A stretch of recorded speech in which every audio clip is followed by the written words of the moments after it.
The cosmic alarm clock rings. Fuck Trump, or Trump is the savior of all. Congratulations, you are no longer a fence-sitter of life. Shall we proceed? And this person is not doing what I want fast enough. Make some noise, look at you go. You're a full-on legit activist. Keep marching, sister, because you will find yourself on the road. And now you're finally looking at the person who can actually affect change in your world. You. But your feet get tired. Your voice is sore from all the yelling.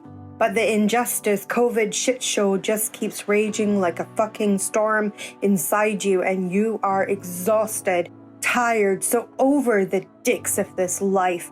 Hello, judgment, my old friend.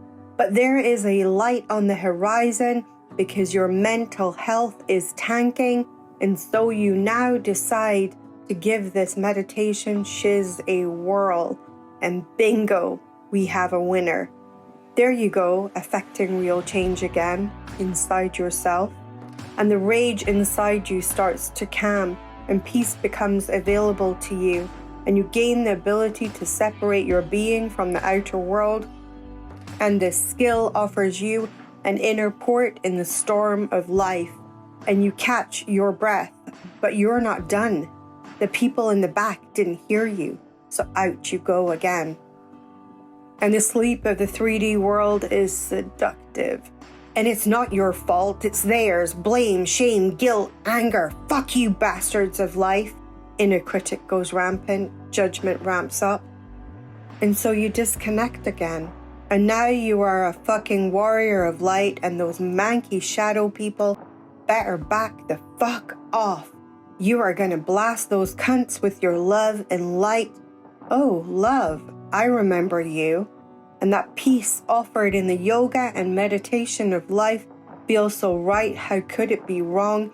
But that orange man triggered me. And finally, we begin the deeper inner world journey, remembering love, the only thing on this planet capable of true lasting change. It has to start with you. Oh, I feel quite squiffy inside. You mean I need to love myself?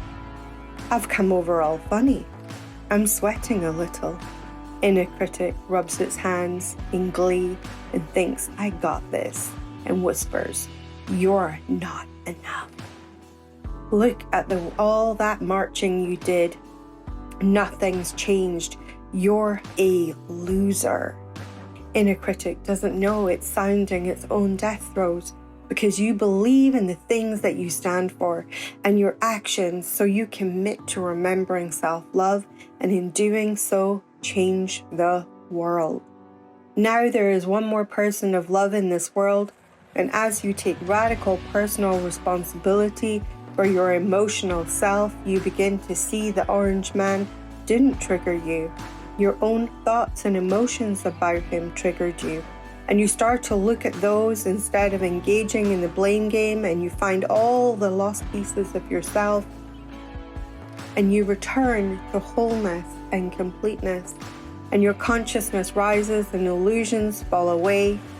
And you start to see death, destruction, triggers, hurt, and the harshness of this world as agents of the divine that played their roles so beautifully.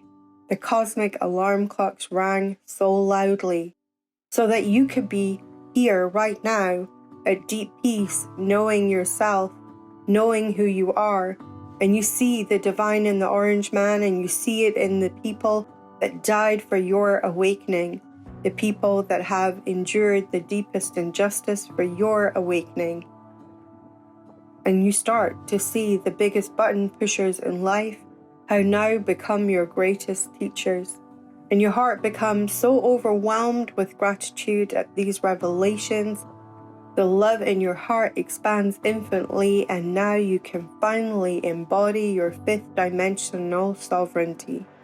And now you're truly touching the divine, and there is peace in your world because you choose it, and therefore there is more peace in the outer world because you have become the change your earlier self longed so deeply for.